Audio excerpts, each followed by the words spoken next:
Bonjour à toutes, bonjour à tous. Aujourd'hui, on va traiter l'exercice 16 physique. On commence. Voilà, donc c'est le premier exercice concernant le chapitre de la radioactivité. Donc on va commencer par des questions de cours et des questions simples. Voilà, premièrement, définir la radioactivité. Donc il faut apprendre une petite phrase. Ici, j'ai pris toute la phrase du cours. La radioactivité donc, est un phénomène naturel, spontané, non contrôlable. On ne peut pas le contrôler. Ce n'est pas comme en réaction chimique, soit la température, soit la concentration. Ici, on ne peut rien faire. Au cours duquel un noyau instable se désintègre, se transforme en un autre noyau plus stable, avec émission de particules. Voilà, donc vous n'êtes pas censé tout écrire. L'essentiel, c'est que c'est un phénomène et un noyau instable qui va se désintégrer en un autre noyau stable avec émission de particules. Voilà, c'est le nécessaire. Deuxième question. Un noyau lourd stable peut-il émettre un rayonnement? Avant de voir la question, le mot rayonnement, donc on doit comprendre ce mot. Le mot rayonnement, ça ne signifie pas uniquement la lumière. Le mot rayonnement, ça signifie un ensemble de particules infiniment petites, des particules microscopiques qui peuvent se propager avec une grande vitesse. Ça s'appelle un rayonnement. Par exemple, la lumière. La lumière, elle est constituée de particules qu'on appelle les photons, que vous allez voir après. Si vous avez des électrons qui se propagent, qui courent avec une grande vitesse, ça s'appelle un rayonnement. Si vous avez des protons avec une grande vitesse, ça s'appelle un rayonnement. Voilà, ça, c'est le mot rayonnement. Donc, on peut dire, est-ce qu'il peut émettre un rayonnement? Alors, ça veut dire, est-ce qu'il peut émettre des particules? C'est un synonyme, voilà. Donc, maintenant, il y a deux mots. Il y a le mot lourd, il y a le mot stable. Ça ne m'intéresse pas le mot lourd.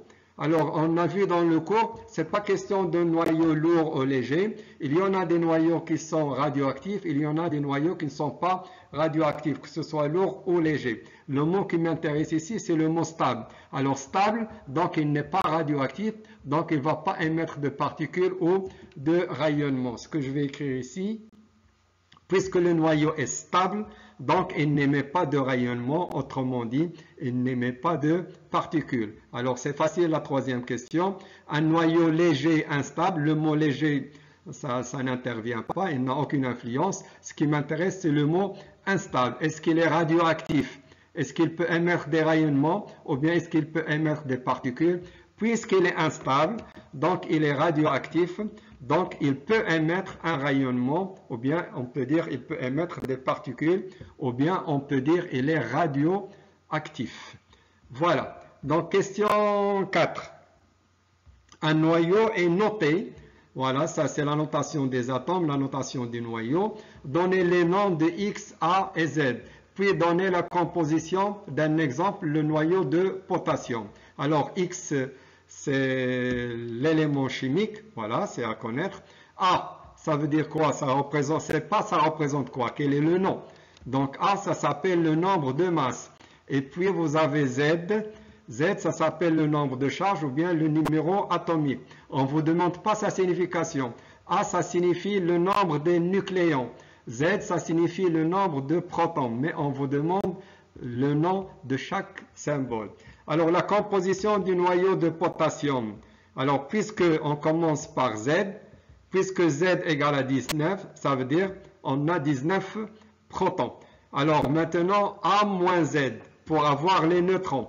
Le nombre total des nucléons moins les protons, ça vous donne les neutrons. La différence, ça fait 21.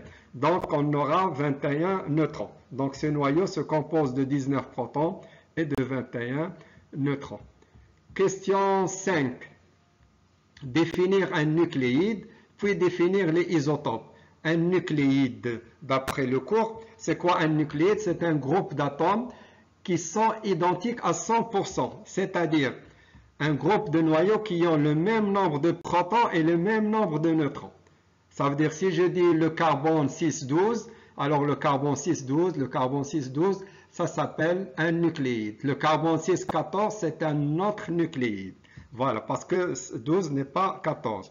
Par contre, les isotopes, voilà, donc ici je précise, ils ont même Z, et même A. Ça, c'est pour nucléides. Alors maintenant, pour les isotopes. Les isotopes sont des noyaux ayant le même nombre de protons, mais n'ont pas le même nombre de neutrons.